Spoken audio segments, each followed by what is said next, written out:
I'm going to begin today by just paraphrasing Plato's Republic with some minor alterations and additions. Is this the real life? Is this just fantasy? Caught in a landslide, no escape from reality. Open your eyes, look up to the skies, and see. Okay, obviously that was Queen's Bohemian Rhapsody and not literally a quotation from Plato's Republic, but I actually think it's a pretty good modern analog to the big section that we have now gotten up to, the big kahuna, Plato's Cave. I have been waiting to do this with you guys for a while. I've been really excited for it, building up to it, and I wanted to do it right, which means having the frame of reference and the kind of pre-existing information and shared frame of discussion to actually understand what Plato is trying to do with this image. Obviously, you'll never exhaust the meaning of this text because it's such a central text in the West. But in order to really kind of dig into it and get the full benefit of the imagery and also kind of what it's conveying about the world and how we see things and how we still ought to live our lives.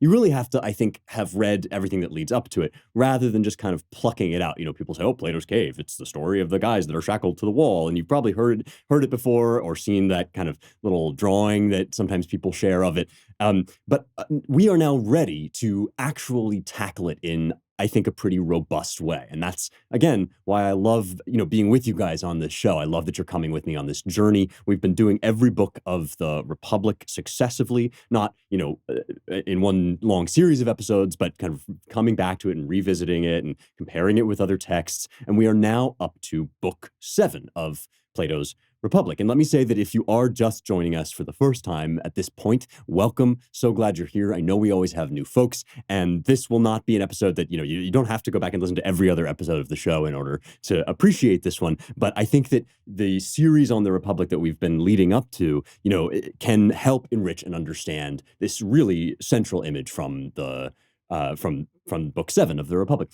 So that we're going to just dive right into it to begin after a little bit of preliminary, just to remind folks or folks who are new, right? Plato's Republic, Plato, great 4th century BC philosopher in Athens, sort of recording in artistic and dialogue form what it was like to be a disciple of Socrates. Socrates left nothing behind that he wrote down, and these sort of dialogues initially begin, it's thought, as a project of kind of recording what Socrates managed to convey in his friendships and in his mentorships. And then Plato sort of comes into his own and takes on his own outlook on things, and Socrates starts to maybe become more of a mouthpiece for him. And by the time we get to the Republic, we are really dealing with one of his masterworks. It's the foundational question is, would it be good to be a just man even if you were punished for it? And then we eventually move from there to what is justice in itself, and what does justice look like on the macro scale, that is in a city, a polis, and what does it look like on the micro scale, that is within a human soul. And it turns out that justice has everything to do with the proper apportionment of roles to different faculties and persons. So you have classes of people within the city who do jobs that they're suited to, and in the same way, you have parts or faculties of your soul that do the things they're made to do. Your reason, your logos, was made to lead. Your gut or your heart, your thumos, was meant to enforce the dictates of reason, to carry things out in the real world and against opposition, and to and with courage. And then your appetites and your sort of your epithumia, your desires and your tangle of feelings and passions and desires, those are meant essentially to be the raw material that is shaped in the direction of the good. And we've gotten now at book 6, we've gotten up to this idea of the good, which is like the sun, Plato says. It shines beyond all our kind of earthly senses, right? It shines beyond everything we can see and touch. And it's not the literal sun, which actually is a physical object, but it is like the sun. It is the context of all our sight. All our spiritual sight is illuminated by the sun, which is the idea or the form of the good. It's this very profound idea because it separates, and this is the classic Platonic dividing line and distinction, right? It separates ta on, that which is always and permanently, that is which is eternal, from ta gignomenon, that which is becoming or passing away and changing and dying. So we live in this world where, of course, flesh decays, people die, things pass away, everything changes. This was one of the central kind of criticisms that Plato and Socrates were responding to from people like Heraclitus, that all things are in flux, right?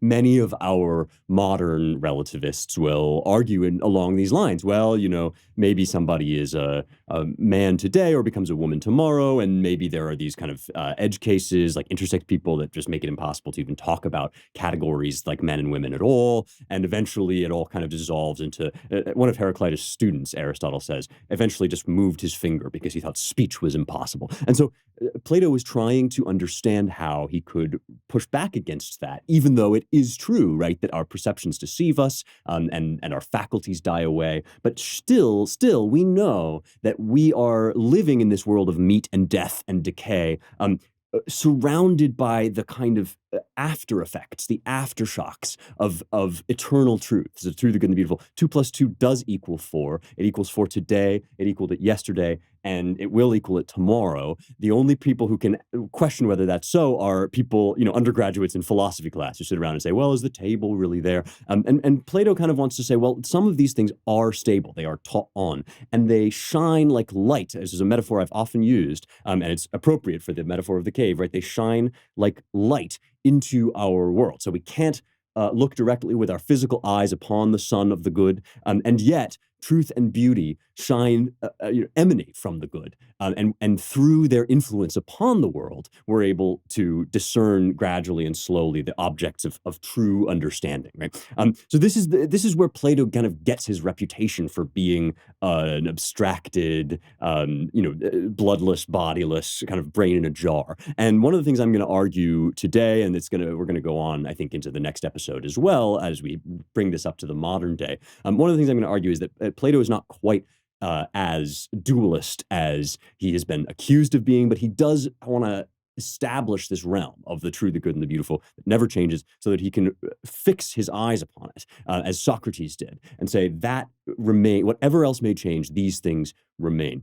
That's what the metaphor of the cave is about. It's a depiction of all human consciousness and all human education, what it means to do philosophy and to seek the truth. And it's still very much an exact description of our art, of our politics, and of our society. So that's what I'm going to try to do here. I'm going to take you through this pivotal book 7 of the Republic, and start to show at each point, how it kind of reverberates outward into previous ideas that Plato had picked up from, the poets, and forward into, later works of art like Dante's Paradiso. And we'll touch on all of that stuff. And finally, what we'll get up to is the metaverse, because what I want to start doing now, I talked about this a couple weeks ago, I want to start bringing these truths that we're exploring on the show, these insights that we get from classical education and classical wisdom. I want to start seeing what happens when we bring them to bear on the modern digital world of tech. And I'm not a tech expert. I sort of rely on my friends like James Poulos and Mike Solana to kind of explain things to me. But I think it matters that regular folks who are not hyper sophisticated when it comes to computers and the internet, we're all affected by this stuff every day. We all use tech, and it is raising up some of these primal questions that people like Plato were addressing. What is truth, right? How can we know what is true when our perceptions are totally distorted around us? And this is part of the idea, or the concern about the Mark Zuckerberg's metaverse, right? If we all upload our consciousness to the cloud. So that's where we're going, and I want to start to use the principles of this classical education to help us navigate some of the questions, or start to think about how we might navigate the questions that are going to come down the pike, whether we're tech experts or not. So let's get started. I'm getting ahead of myself. We got to go back to the source and start with the cave. So I know that everybody says they have the best pet, but unfortunately they're wrong, because I have the best cat. Chad Cat is officially the best cat, and he officially endorses public goods. He loves their freeze-dried duck nibs, which gives me an opportunity every week to say the words freeze-dried duck nibs, which is itself really fun. But in seriousness, this place is great. I use public goods for all of my essentials, the shampoo, toilet paper, coffee, pet food, like I said. And with public goods that you're getting something clean. You're not going to get like weird chemicals and stuff that they put in a lot of the grocery store products. The packaging looks awesome, so you can put it happily, display it proudly in your kitchen or wherever.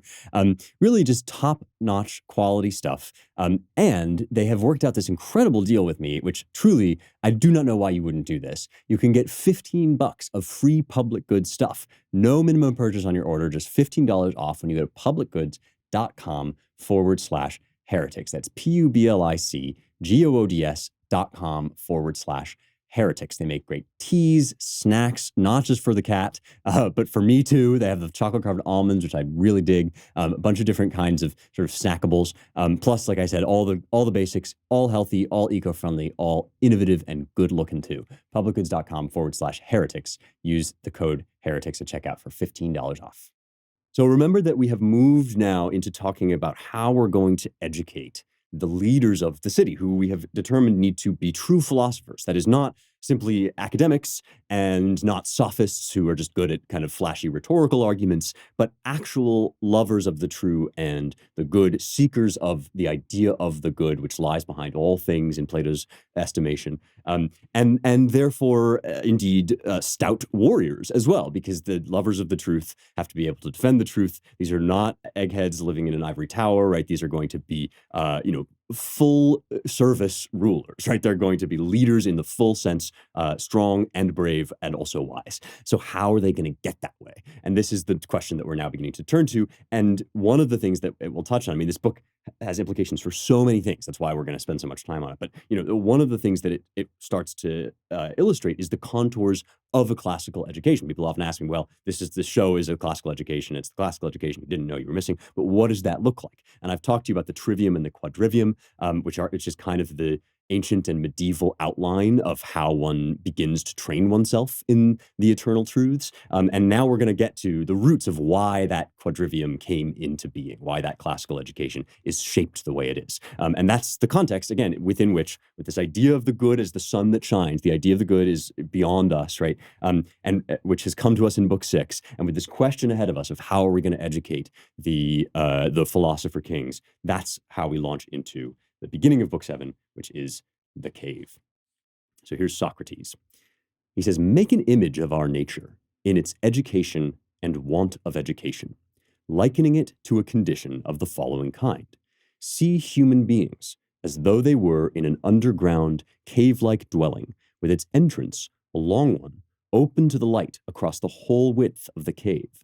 They are in it from childhood, with their legs and necks in bonds, so that they are fixed, seeing only in front of them, unable, because of the bond, to turn their heads all the way around. Their light is from a fire, burning far above and behind them. Between the fire and the prisoners, there is a road above, along which see a wall, built like the partitions puppet handlers set in front of the human beings, and over which they show the puppets. I see, and this is Glaucon responding, right? One of the brothers of Plato, sons of Ariston. I see, says Glaucon. Then, says Socrates, also see along this wall human beings carrying all sorts of artifacts which project above the wall, and statues of men and other animals wrought from stone, wood, and every kind of material, as is to be expected. Some of the carriers utter sounds, while others are silent. It's a strange image, said Glaucon, and strange prisoners you're telling of. They're like us, I said. I love that line, and I love that translation. This is Alan Bloom's translation, which I've been using from the beginning. Famously, the sort of culture war theorist, author of the closing of the American Mind. But here, in his element as a classicist, with a beautiful translation of this text, they're like us, said Socrates. For in the first place, do you suppose such men would have seen anything of themselves and one another, other than the shadows cast by the fire on the side of the cave facing them? How could they, he said, if they had been compelled to keep their heads motionless throughout life? And what about the things that are carried by? Isn't it the same with them? Of course. If they were able to discuss things with one another, don't you believe they would hold that they are naming these things going by before them that they see, necessarily? And what if the prison also had an echo from the side facing them? Whenever one of the men passing by happens to utter a sound, do you suppose they would believe that anything other than the passing shadow was uttering the sound? No, by Zeus, he said, I don't. Then most certainly I said such men would hold that the truth is nothing other than the shadows of artificial things most necessarily, he said. Okay, I'm going to pause there. And we have already a lot to be going on with, even though the metaphor goes on for a while. I should say at the outset, of course, right, that any interpretation of this image is only going to be partial. There are many people throughout history who have ascribed different meanings to it. Let me try and say what I understand to be Plato's meaning in its immediate historical context. Because we have to remember, right, that always Plato has in mind the life and death of Socrates, who was known as a kind of gadfly. And well, that's what he called himself, right? He was known as a nuisance, a public nuisance who seduced young men away from political ambition, it was thought, and away from, quote unquote, the gods of the city, to get them involved in these high abstractions. And what Plato has been doing, one of the things Plato has been doing throughout this book is representing Socrates quite differently and making an implicit defense of him as the only person who's really willing to shape and mold the souls of young men to the good, to genuinely turn them aside from everything else that they're distracted and seduced by. And so what are those things? Well, we have your democratic politicians, your demagogues, right, who offer and who seek and offer power, right, to their cronies and for themselves, and who do so by making the most persuasive possible argument. You live in a direct democracy. You basically stand or fall on your ability to as it were, make the weaker argument the stronger, which of course introduces the sophists, right? Famously or accused of kind of influencing major statesmen like even Pericles, for instance, right? These were flashy rhetoricians who sold the ability to argue, right? They were selling a course of erudition and in Plato's view, false erudition as a kind of sophisticated relativism that let people argue anything. And this is Plato's take on the sophists, right? So people like Gorgias and Protagoras and other people who were kind of in contestation with Socrates. And so you have your sort of seat of political power in the venal ambition of young men who seek not the good for the state, but rather for themselves, namely power. And then you have their kind of enablers who get rich by selling rhetorical skill and artifice to these politicians. And in that context, right, there's nobody who kind of looking out for the true and the good. And so you have then the people who are effectively led as a kind of mob where they will, by these slightly smarter guys, right? People who are just a little bit smarter than them, even though they don't see the absolute truth. And so this situation that he depicts, right, like all of us, these people are chained, shackled to a wall, and they're at least two removes from the real truth, from the sun, right? The sun is outside of the cave, and the light that is in the cave is mostly artificial, generated by a fire. And you have these people like the sophists and the demagogues, right, who have these kind of half images, imitations of the truth. And so, of course, the other people who are involved here are the artists, right, the people who, as we will get to later in this work, right, the people who kind of imitate some semblance of knowledge and wisdom, like the poets, but who actually only just copy sort of what they see and what the regime happens to determine is truth today.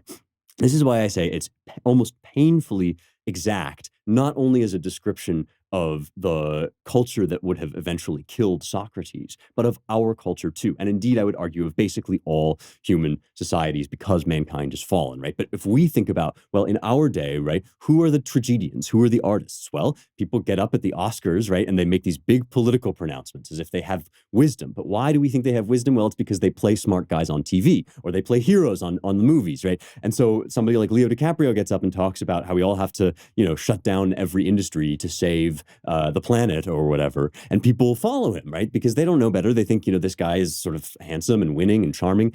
So he has also, of course, rhetorical skill. Then you have people like Nina Jankowicz, I guess is her name, or I can never remember if it's Jankowicz or Jankowski, but the lady that was appointed to run the Ministry of Truth, right, which has since it seems been scuppered. But these sort of, forgive me, but midwits, right, who are employed by the regime to enforce, right, the sort of politically acceptable truth. And this is is, of course, why social media has become such an object of hot contestation in our day, is because people are on there arguing about what should and shouldn't be allowed to be said, what you can and can't acknowledge, what you can and can't notice. When the Babylon Bee gets kicked off of Twitter for saying that Rachel Levine is a man and not a woman, right? Then you know that you are in the cave. You're in the regime of the people that are basically trying to distort what little they know of the truth for their own ends, to keep you in chains, right? And so the people in chains are everybody else, everybody that doesn't have, as Carlin said, the great stand-up comic, George Carlin said, it's a club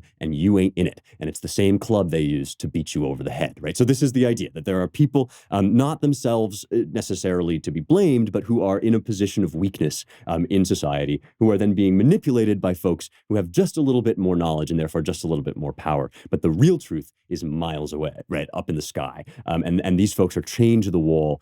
So they basically are unable to even, realize that they're being deceived. They give each other awards and honors. They give the Pulitzer Prize to Nicole Hannah-Jones for being like the best manipulator of shadows, essentially. How do they get out, right? That's the next question. So we go on. Now consider, said Socrates, what their release and healing from bonds and folly would be like if something of this sort were by nature to happen to them.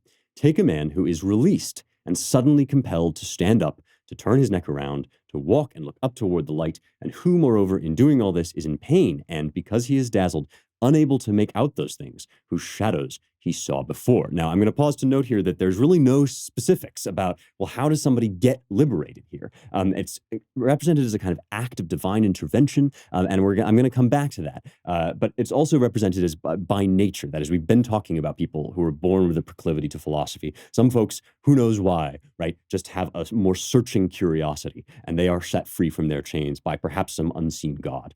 Okay, so we'll get back to that. But in his pain, and because he is dazzled, he is unable to make out those things whose shadows he saw before. What do you suppose he'd say if someone were to tell him that before he saw silly nothings, while now he is somewhat nearer to what is and more turned toward beings, and so he sees more correctly, and in particular, showing him each of the things that pass by, someone were to compel the man to answer his questions about what they are? Don't you suppose he'd be at a loss and believe that what was seen before is truer than what is now shown? So he is describing the disorientation that comes along, if you will, with being red-pilled. And let me say that, red pill has become the kind of possession of a certain political subfaction, right? Some people, some genuinely bad guys have used it, some like neo-Nazis have used it, but it's also in much wider currency, right, among people who are kind of either libertarian or just politically homeless, and began to realize that something was terribly wrong with the structure of their society. They were being repeatedly lied to about, take your pick, about COVID, about war, about whatever. This used to be the province of the New Left, right, during the Vietnam War. This idea that wake up, man, tune in, drop out, wake up. This sort of idea that there was somebody out there who could give you a key to understanding things that you had only thought you understood. That's the red pill metaphor. That's why people are starting to use all these metaphors, like getting woke, right? I mean, I obviously don't think that wokeness is the right way of understanding our politics. I think it's pernicious and a kind of blindness. But people nevertheless represent it as the experience of having been woken up, right? We thought that everything was one way, and now it turns out everything is another way. And the red pill is sort of the conservative flavor version of that.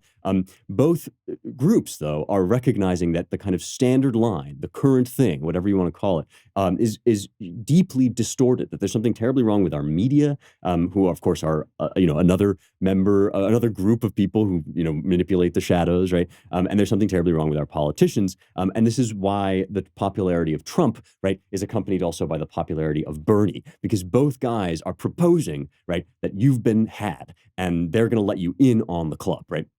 Now, of course, that offer can come from good people and it can come from bad people. But there's no getting around the fact, if you're going to take Plato seriously, right, that we do need an awakening, right? That in order to kind of start even down the path to truth, you have to understand that most people aren't in it for you and aren't in it for truth. They're in it for themselves. And so this is, again, a very famous image and sort of understood in this heady philosophical way, but actually quite practical as a description of the situation we find ourselves in today.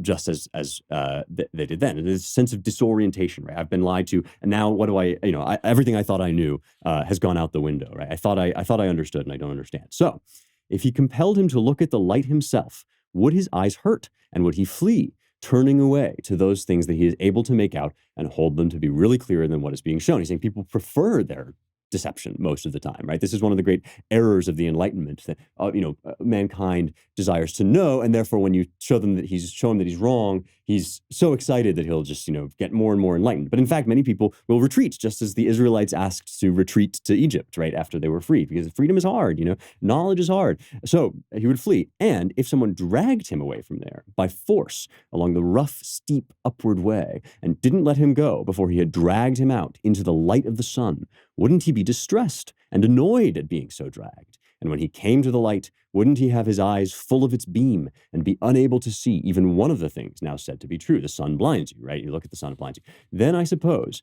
he'd have to get accustomed. And I guess actually he hasn't even looked at the sun yet. He's just out in the light, in the same way that your eyes have to adjust to the light, right? He would have to get accustomed if he were going to see what's up above. At first, he'd most easily make out the shadows, and after that, the phantoms of the human beings and the other things in water, and later, the things themselves. And from there, he could turn to beholding the things in heaven and heaven itself more easily at night, looking at the light of the stars and the moon, than by day, looking at the sun and sunlight. And finally, I suppose he would be able to make out the sun, not its appearances in water or some alien place, but the sun itself by its own region, and see what it's like. Necessarily, he said. And after that, he would already be in a position to conclude about it that this is the source of the seasons and the years, and is the steward of all things in the visible place, and is in a certain way the cause of all those things that he and his companions have been seeing. What then? When he recalled his first home and the wisdom there, and his fellow prisoners in that time, don't you suppose he would consider himself happy for the change and pity the others? Quite. So this ascent, right, this Platonic ascent, we've talked before about the line of different forms of knowledge, right, that first you sort of see reflections or images of things, and then you see the sort of sensory objects like chairs and tables around you, and then you begin to understand that those represent or stand in for qualities that are eternal, like beauty, right? This ascent is represented here as a kind of a painful, disorienting experience, which you have to adjust to.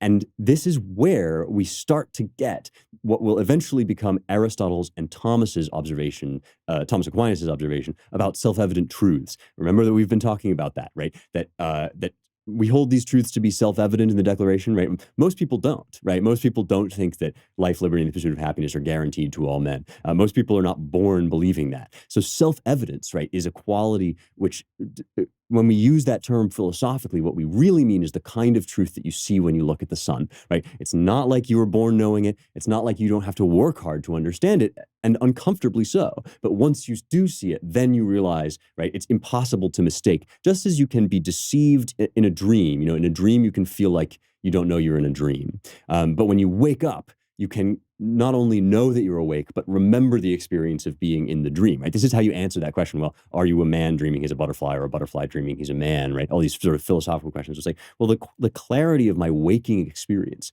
incorporates the sort of lesser clarity, the cloudedness of my dreaming experience. And that's how I evaluate them. And similarly, Plato's saying, once you start to do philosophy, once you start to seek truth, and you realize that so much of what has been taught to you before is BS, right? At first it hurts, at first you would resist, but once you start to understand it, then you realize that surely this is a truer and realer version of reality than the one you had been taught to accept. What happens next? Well, we'll get there, right? This is the next question is, if you have now attained nirvana, right? If you see the truth, if you begin to reason about things in themselves, would you ever go back into the cave?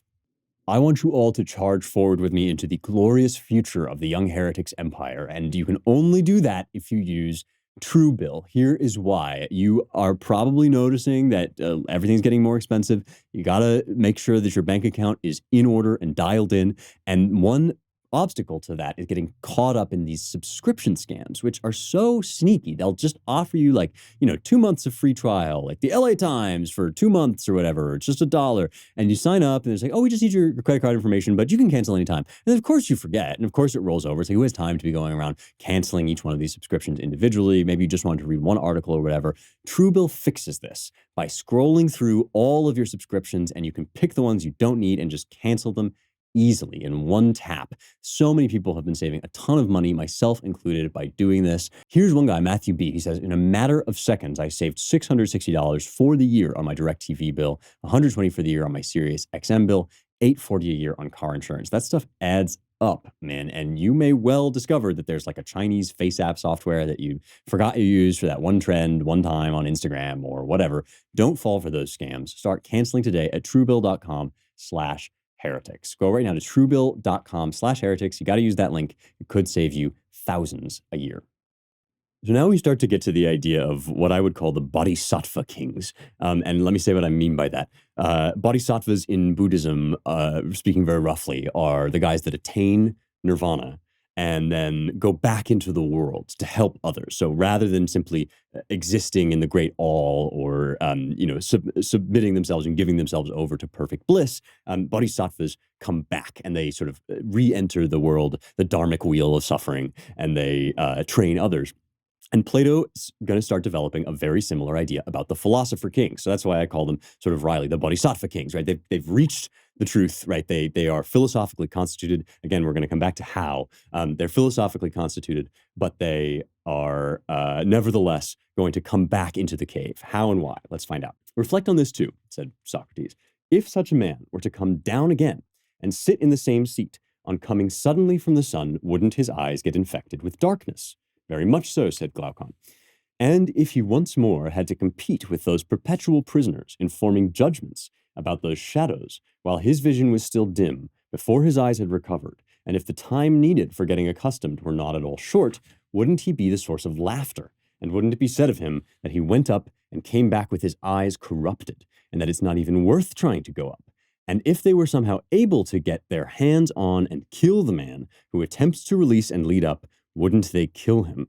No doubt about it, he said. Here at last, right, is it's almost too on the nose. Now we're really defending Socrates. Why did they kill him? They killed him because he tried to lead people out of the cave. And that was upsetting to the stability of the society that he was living in. And this, of course, is true. You can't actually, not everybody can be the gadfly, right? And even one gadfly is highly dangerous, especially in regimes that keep a tight control on what can and can't be said, as ours is becoming, right? As the more our regime hardens, the more Socrates type figures we have. Doesn't mean they're, the pinnacles of wisdom. I've said this before, right? Joe Rogan is a Socratic figure, not because I think everything he says is right, not because I think he is some, sage genius, but because he does this thing of asking questions, right? That's basically all he does. He sits there for 3 hours. People listen to him ask questions, and he does so in a way that doesn't take account of regime pieties.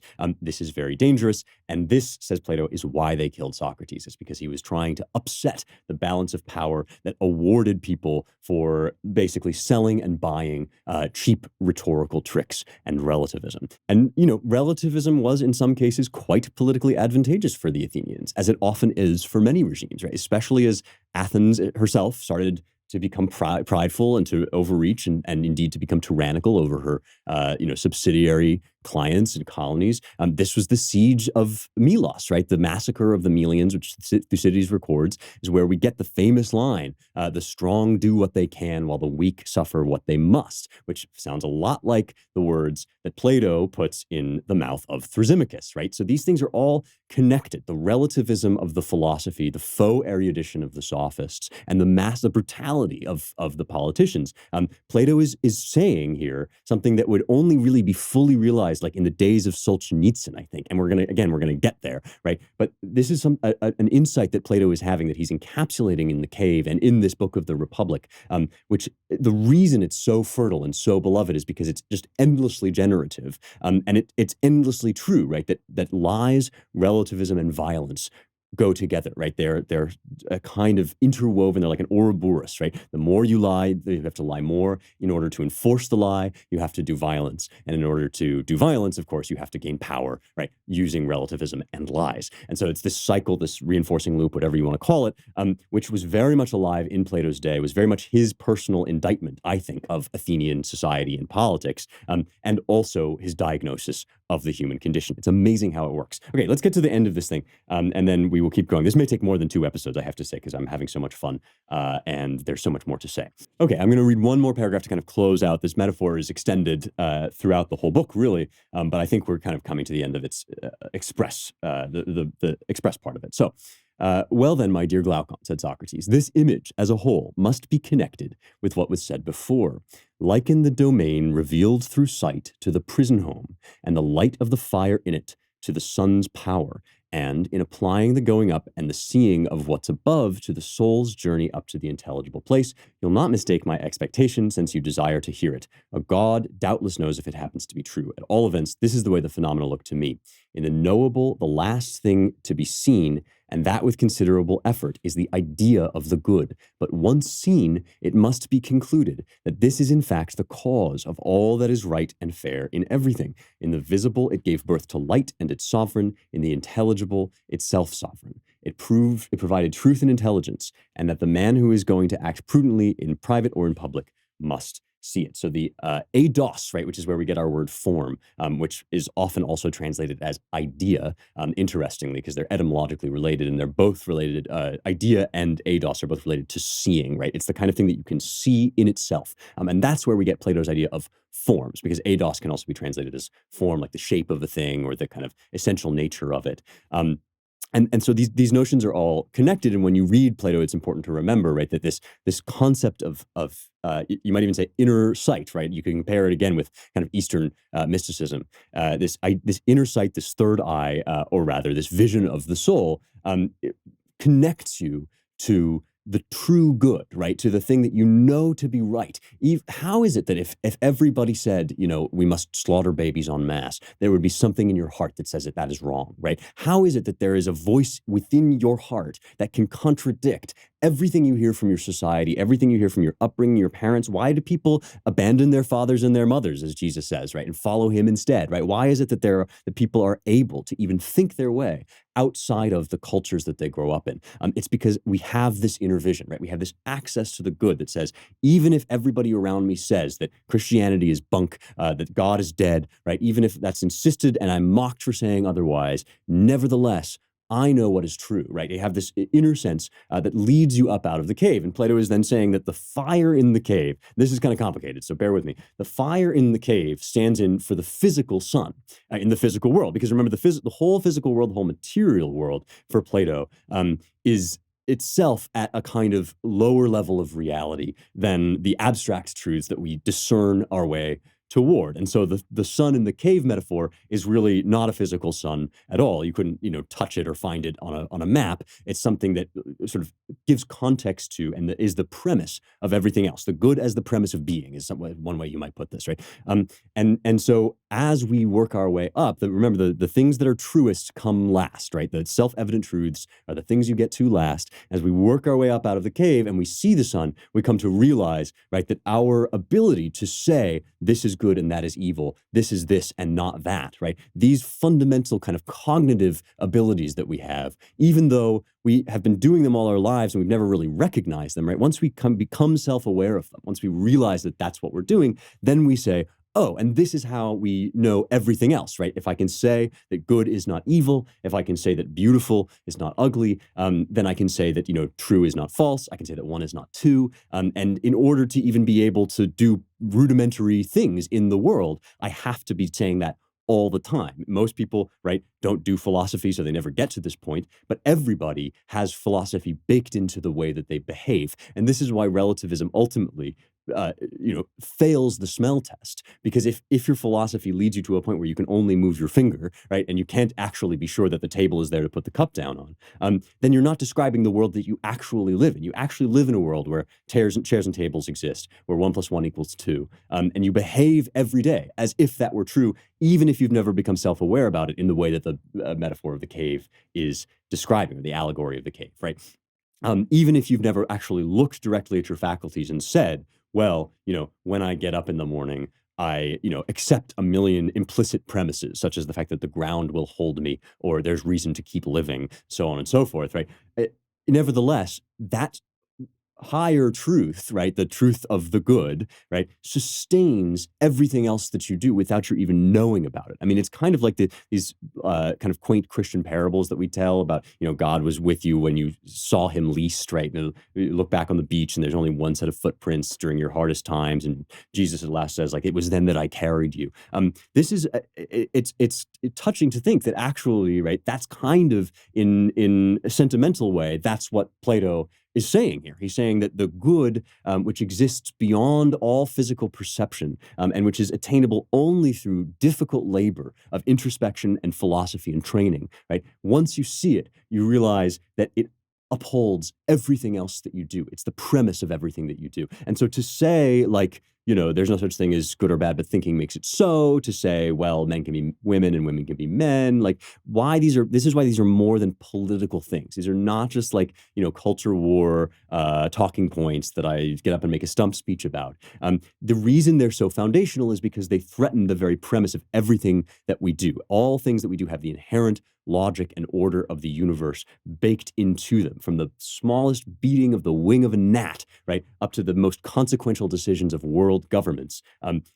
God's providence is over all, right, is the Christian way of saying it. And you see how you have to kind of flip back and forth, because the pagan, philosophy is a philosophy unto itself. But I also really believe that, if, as Paul says, the Gentiles show that the requirements of the law are written on their hearts, right, there is a kind of general revelation that has made these truths accessible to the best of the pagan philosophers, even before the special revelation of Jesus. And so this is when Christians say, well, why do you study those Greeks? Because they weren't Christians, right? This is my answer, is that you can only have to read these texts and dive into the endless generative wisdom of them to understand that, God was speaking, right? Even if he hadn't yet pronounced the final word of the cross, right? God was speaking in these texts, and you can hear him.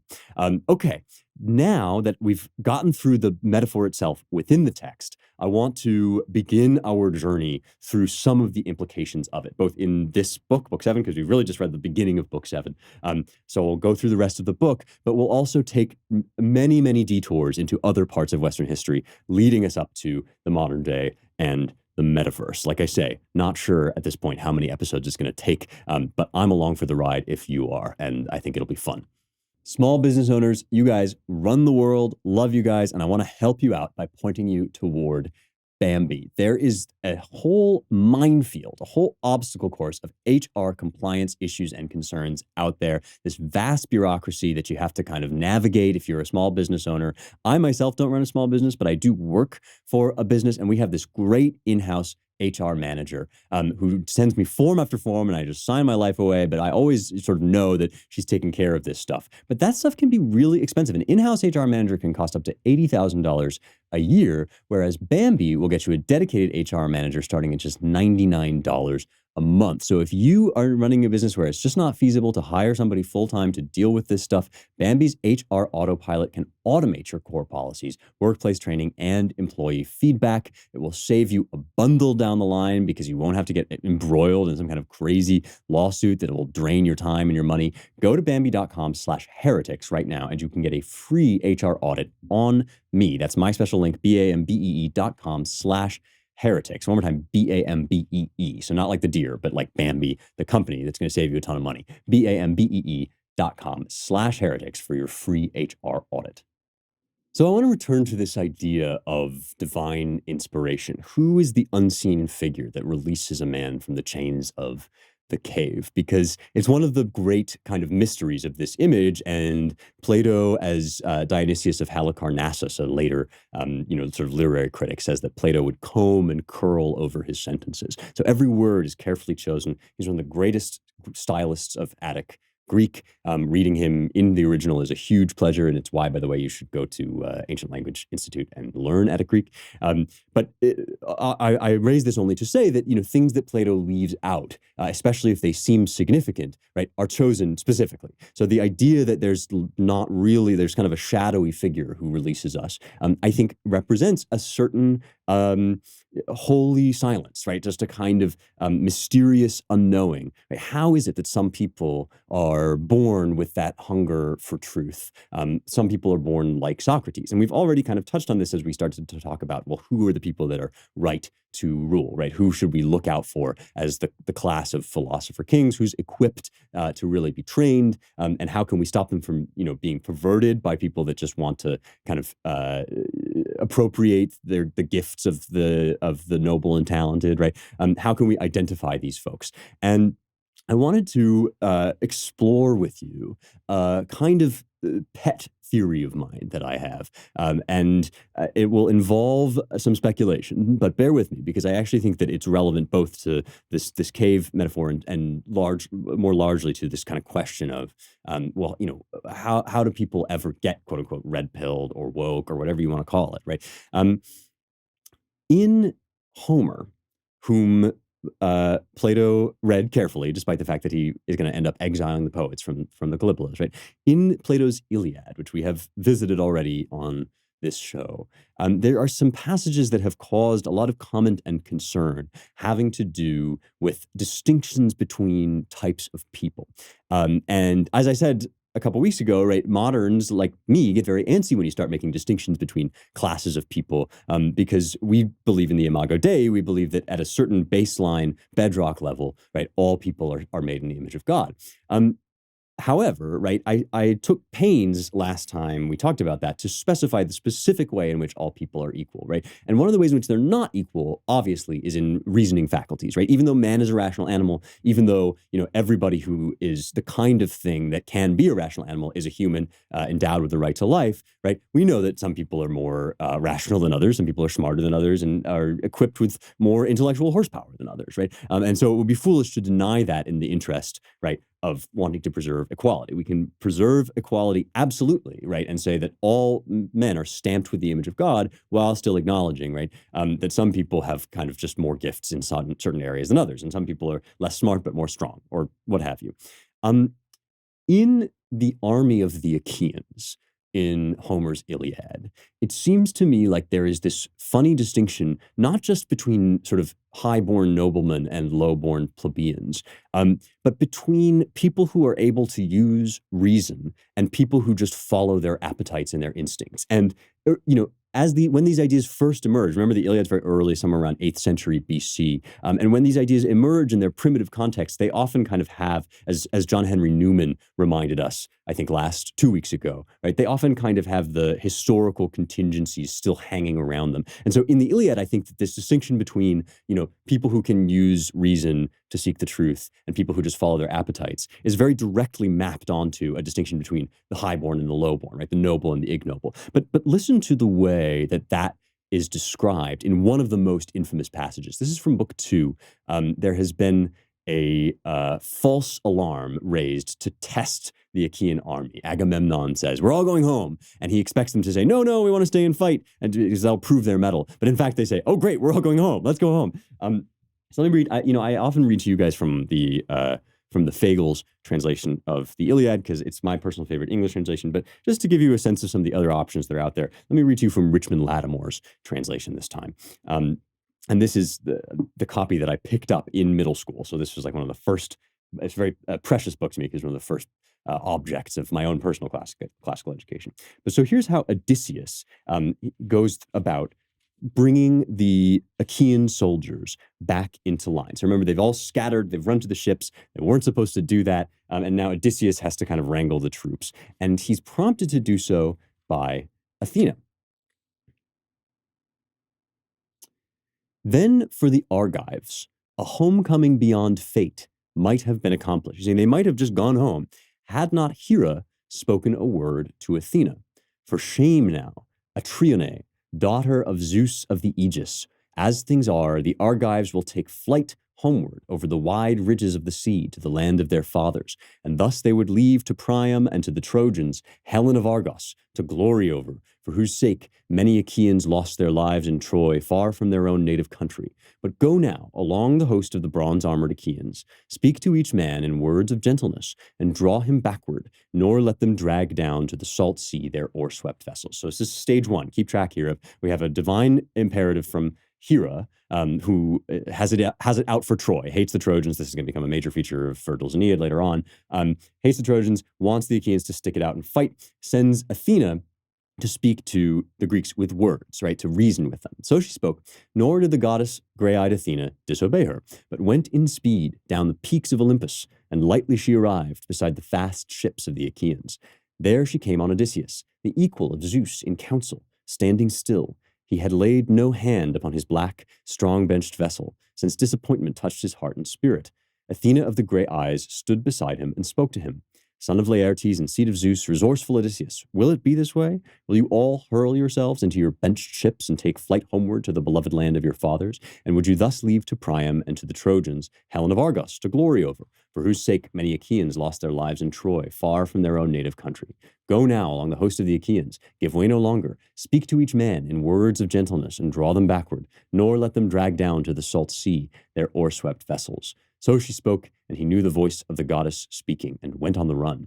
He knew the voice of the goddess speaking. So here's stage two. And notice Hera says to Athena, go talk to the Achaeans, go talk to the Greeks, essentially. And Athena, instead of carrying out that command directly, she delegates. She finds a spokesperson in the person of Odysseus, who she knows, she has a special relationship with Odysseus, and she knows he'll listen to reason. He's already dismayed, so he has a certain receptivity to the notion that they shouldn't be going home. And Athena talks to him and says, go rally the troops. And what's really fascinating to me is what happens next, right? Because obviously, Hera reasons with Athena, Athena reasons with Odysseus. And so far, no suggestion has been made that Odysseus should do anything other than go talk to people, right? Go talk some sense into the people who are currently fleeing. But here's what Odysseus then does, translating Athena's command into human terms, from the divine to the human sphere. So she spoke, and he knew the voice of the goddess speaking, and went on the run, throwing aside his cloak, which was caught up by Eurybates, the herald of Ithaca, who followed him. He came face to face with Agamemnon, son of Atreus, and took from him the scepter of his fathers, immortal forever. With this, he went beside the ships of the bronze-armored Achaeans. So the first thing he does is to usurp power. It's unclear whether he has mandate to do this except from heaven, right? The command structure of the Greek army is left somewhat unclear in the poem. But the first thing he does is sort of take up his rightful place as sort of the leader in this moment, because Agamemnon has sort of fallen down on the job. Whenever he encountered, this is Odysseus, whenever he encountered some king or man of influence, he would stand beside him and with soft words try to restrain him. Excellency, it does not become you to be frightened like any coward. Rather hold fast and check the rest of the people. You do not yet clearly understand the purpose of Atreides. Now he makes trial, but soon will bear hard on the sons of the Achaeans. Did we not all hear what he was saying in council? May he not in anger do some harm to the sons of the Achaeans? For the anger of God-supported kings is a big matter, to whom honor and love are given from Zeus of the councils. So he has this whole speech of sort of respect and reason with the kings. When he saw some man of the people who was shouting, he would strike at him with his staff and reprove him also. Excellency, sit and listen to what others tell you, to those who are better men than you skulker and coward, and thing of no account, whatever in battle or council. Surely not all of us Achaeans can be as kings here. Lordship for many is no good thing. Let there be one ruler, one king, to whom the son of devious devising Kronos gives the scepter and right of judgment to watch over his people. Now, the irony, the sophistication of this poetry is always astounding to me because, you think it's from so long ago, it's so primitive. And I just called it primitive in some ways, right? It is primitive in the sense of being early and originary, and having multiple ideas kind of bound up in one. And you have the class idea, right? That there are some people who are just born to serve. And I've already spoken out against that idea, right? Rejecting it. But you also have this other idea of the rationality idea, right? And they kind of coexist in Odysseus, who knows that he can talk to kings, but that he might have to whack a couple lowborn guys over the head. It's very unpalatable to us because we believe, and I think truly, that this is not actually a distinction as Homer makes between the highborn and the lowborn, but that there is a distinction, right, between people who are shaped and ready to hear words of reason and people who are determined not to or incapable of doing so. And in fact, that distinction begins the Republic, right? That's why I raise this passage in this context, is because there is a sense, right, that if people won't listen, then the only kind of thing that they can either do or understand is force. That's what the members of Cephalus' household say to Socrates, right? If we won't listen to you persuading us, then you'll have to come with us because we'll force you and we're stronger than you. And so the logic of force, right, is distinct from the logic of reason, right? Force is a world of sort of brute matter, right? Animal matter. Just, I have these desires, I go after them, I take what I can get, and the strong do what they can, right? And in running through the entire Greek tradition, right, even if it's, sort of contaminated with ideas that we might not want to accept, like ideas of inherent class, right, is this idea that even within every human heart, right, there is a distinction between that Melian pronouncement, the strong do what they can and the weak suffer what they must, the ways of relativism, the ways of aggression, the ways of tyranny, the ways of despotism, all of which are linked, right, in this kind of animal physicality. You just have to beat people into submission, versus the way of reason, the way of peace, and the way of heaven, right? And that's why it comes from Olympus down to Odysseus, right? And Odysseus has to kind of navigate a world in which not everybody can hear the voices of the gods. And eventually in Plato, the reason that reason becomes divine, why the reason logos is divine, and in the beginning was the logos, the word, right? The reason for that is because it operates according to principles, right, that are the only thing in the world that can contradict the physical, fleshly decay of matter, right? Nature has its own logic, and it's the logic of kill or be killed, right? And that logic is the logic in which only force prevails. What is the other kind of reason? Well, it's the kind that seeks truth, right? The idea of the good, which undergirds all truth. The reason it's divine, the reason it comes from Athena to Odysseus, is because it's a different kind of logic. And Homer is making a distinction that we might not want to make, right, between kinds of people who are receptive to that at all. But we might imagine, right, that he's looking at a world in which the use of reason and of sort of rational argument is just coming into prominence as a way of doing politics. And so Odysseus taking the scepter from Agamemnon sort of represents this development that in some cases now we're going to be able to use persuasion and words. And so the idea that this is a divine intervention, the reason that I cite this passage to kind of bring some context and clarity to the notion that, you might be freed by a god from the cave, is because Plato, I think, also has this sense that, whatever, whether we want to reject his idea of classes of people as I do or not, right, nevertheless, reason itself, right, has a kind of divine power to interrupt the logic of the world, which is the logic of politics and fighting and death. And I shouldn't actually say politics full stop, because the whole idea of the Republic is that divine logic should be able to dictate how politics works, right? So a brief excursus into the Iliad to kind of tease out some of the ideas that, we've been uncomfortable with and we've sat with in discomfort, versus some of the ideas that I think really set Plato apart as one of the great inheritors of the Greek philosophical tradition, because he sees that these two things really are a binary, right? They really do live in two different spheres, the sphere of reason, which is divine, and the sphere of passing away and fighting and doing violence, which is earthly. And that sphere is it basically contains everything he's trying to condemn in the culture that killed Socrates. I'm going to read one more passage from the Iliad that shows that these ideas can actually coexist, not just within a society, but in one man. Another key Greek idea, key idea of the Republic, right? That you have things which exist on the macro scale in a society between people, and then they also can be mapped into the micro scale in a single individual. So here's an earlier, also very famous episode, a confrontation between Achilles and Agamemnon. At the very beginning, remember that Agamemnon takes Achilles' war prize, Briseis, and this occasions the feud between them that will set the whole war in motion. The anger came on Peleus' son, and within his shaggy breast, the heart was divided two ways. The heart was divided two ways, right? It's a stock Homeric phrase, crucially important for the point that I'm making. Pondering whether to draw from beside his thigh the sharp sword, driving away all those who stood between, and kill the son of Atreus, right? The way of violence, the way of the world, the way of flesh, right?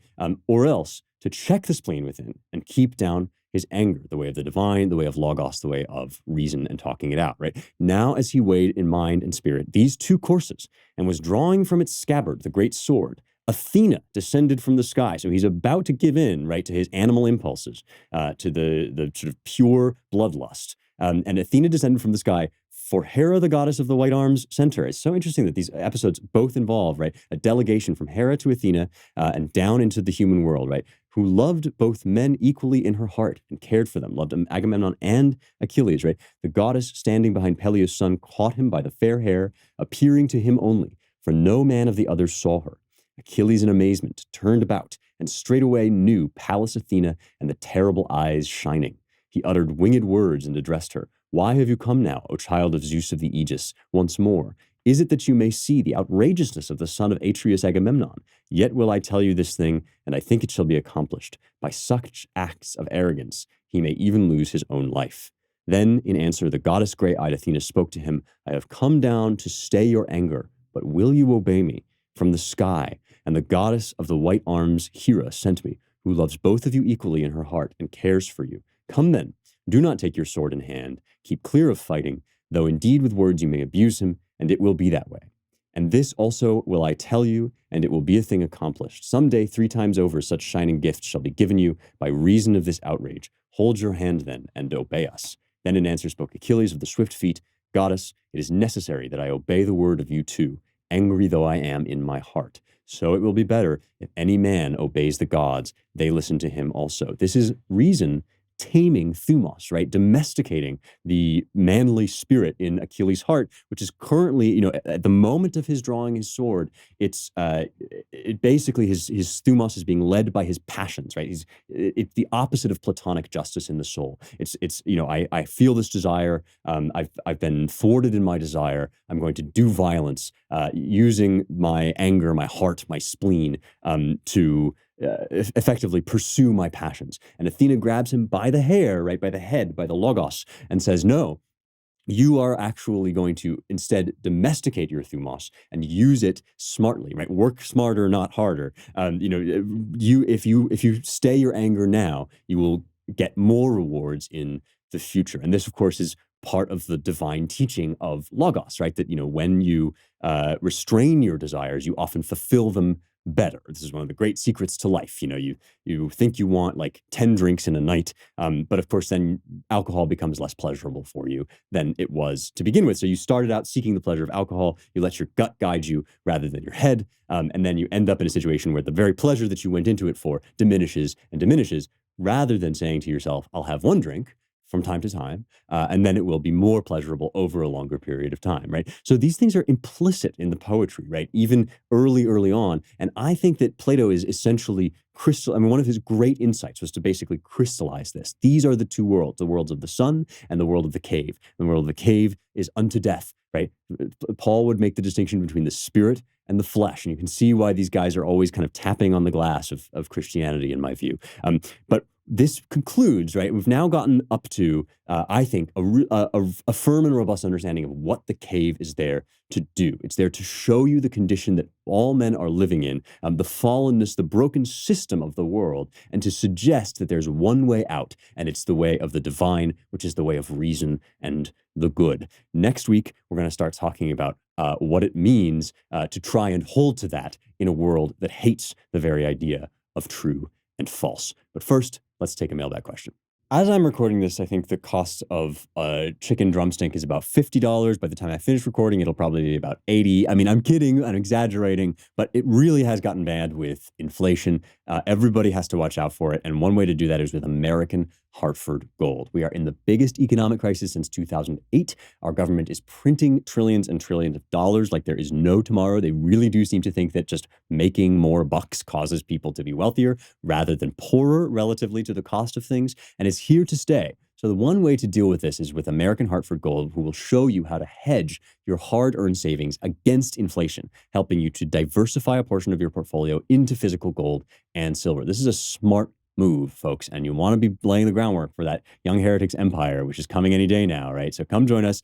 Check out American Hartford Gold. They are the highest rated firm in the country with an A+ rating from the BBB, thousands of satisfied clients, and a special deal just for Young Heretics listeners. If you call them right now, they will give you up to $1,500 of free silver on your first qualifying order. That is a lot of dollars. $1,500 of free silver when you text Heretics, Heretics, to the number 65532. So the number 65532. Text the word Heretics to get this deal and to get in on the ground floor of the coming Young Heretics empire. It's 65532. Text the word Heretics. You get $1,500 of free silver on your first qualifying order. Mailbag questions come to me on Locals, and if you're not yet a VIP on Locals, I urge you to join us. It's such a great community. It's youngheretics.com/locals. As I mentioned, the book is coming out, and there'll be all sorts of special stuff related to that, only for VIPs. They've known about it for a while, so I've been sharing some stuff with them already. But come join us. You can be in the mailbag. You'll get the translations that I do of biblical passages with commentaries, especially from Paul's letter to the Romans, and you get to ask questions like this one. Here's Mike. How do I find my telos? Is it possible for a Christian to know with any degree of certainty what God's purpose is for his life? If so, how? I thought this was a good question to start talking about as we are exploring the imagery of the cave, right? Because this is a search for which our faculties are not instantly well equipped, right? We're not born into this world knowing how to seek the good, the true, and the beautiful. We have this kind of inkling, this hunger for it. And so that's the first suggestion that I would make, right, is in prayer and over time, seek the little tugs of your heart that resist everything in the material world, the world of becoming and changing, right? If you're hungry one day and you get angry, that's not the voice of your telos, right? That's just your kind of animal, material flesh speaking, right? Seek the voice in you that resists the flesh. What is it that makes you say, oh, I'm really tired, but I'm going to get up early anyway to do X because I want to do X, right? And maybe X is not like what you're going to do for a career. Maybe it's just sort of something that you happen to, maybe it's part of it, or maybe it's contained within. I mean, I went through like 5 different careers as a kid that I wanted to be in. I'm talking like high school and college, and each one contained something in it that was a portion of what I was ultimately meant to be doing, I believe. So for instance, for a while I wanted to be an actor, right? And I, for reasons that I will shortly get into, I didn't end up pursuing that. But I run a podcast and I do a lot of public speaking, and that training is like totally useful and totally part of me, right? It's part of me to want to be a showman, to make people laugh, to make people think, and that element of my nature was being fulfilled by acting. It was just like sort of a little bit off. It's just off to the side. And so you kind of course correct, right? You say, well, maybe not an actor, maybe an academic, right? And academia was great for me in a lot of ways. There were also things that I thought, I'd like to sort of be more public facing. So you start to adjust like a ship trying to find its North Star. It's like you veer too far to the right. Well, that wasn't quite right. But you are going in a direction, right? My mom has a phrase, God can't drive a parked car, right? So pick something that you're feeling tugged to in that way. Where the spirit is tugging against the flesh. What are you feeling tugged to? And then, invest in it. Put your all into it. See what happens, especially if you're young, right? Try it out. And you might find that there are certain things about it that you like, certain things about it that you don't, but at least you'll have gathered some information. And it's easier to course correct from like 45 degrees to 35 degrees than it is to like turn all the way around or start moving to begin with. That's advice number 1. Advice number 2, how do you course correct, right? Once you've picked something, let's say you know that you really love woodworking. So you wake up and you decide you want to be a carpenter, but then you sort of realize, how do you realize that that's actually not the way to fulfill that urge? Again, in prayer, right? Always talking it over with God. The next question to ask yourself is, what's the thing I like doing even when it's going badly? Because this is how I learned that I was not cut out to be an actor. I loved being on stage, still love performing, still sing from time to time. But I didn't love all of the grunt work that went into it, especially if there was no payoff. So if I didn't have a big role in a show or was just trying to do it to help a friend and I was having to hang lights, I never enjoyed that. I wasn't having fun, and I kind of considered it drudgery. And what that suggested to me is that I liked the rewards of acting, but I actually didn't like acting in and of itself, right? Aristotle makes a distinction between things we do so we can get other things, work we do so we can get money, right? For example, versus things that we do for their own sake, like painting, even if you're not being paid for it. So I realized that I didn't love acting really in its entirety, because acting is not just the thing that the audience sees, right? Acting is this entire lifetime of process and work. And so when I said I liked acting, what I really meant was I like, the payoff of acting. By contrast, I noticed that even when I was writing something nobody was going to see, just sitting in the library and cracking my head against books was itself pleasurable to me. Even when it was like not successful, even when there were disappointments, I liked the process. And so I always tell people, discern between things that you like in their entirety. Right? When you say I like fishing, right? Ask yourself whether you really mean that. Do you like driving to the feed store, buying the worms, hooking them on a hook, right? Every part of it? Or do you just like holding the big prize bass in your hand, right? So I would say those two things. Seek the tug that pulls against the flesh, and then ask yourself whether the thing that you're doing is something you like in its entirety for itself or only for its benefits. You will not go far wrong with those two procedures for eventually guiding yourself towards your telos, which, by the way, is a lifelong thing, right? Telos, to be teleos, which is translated in the Bible as perfect, be perfect as your Father is perfect, just means completion, right? To be complete in what you are. And so it's not like you're going to land on your career or the right partner or whatever, and then you'll be set for life. This is a process, and those two guideposts are how you do the process. Thanks, Mike, for that question. If you're not yet on Locals, go to youngheretics.com/locals and come join as a VIP. I recommend the annual membership because it's a better deal. But come join us one way or another, youngheretics.com/locals. If you like this show, you will also love the Claremont Institute, where I work. Check out the Claremont Review of Books and the American Mind, both superb publications, if I do say so myself. And you can donate to support us at claremont.org/donate. It would be much appreciated and, in my view, money well spent. Thanks again for listening. I will see you next week for more truth, beauty, and the stuff that matters.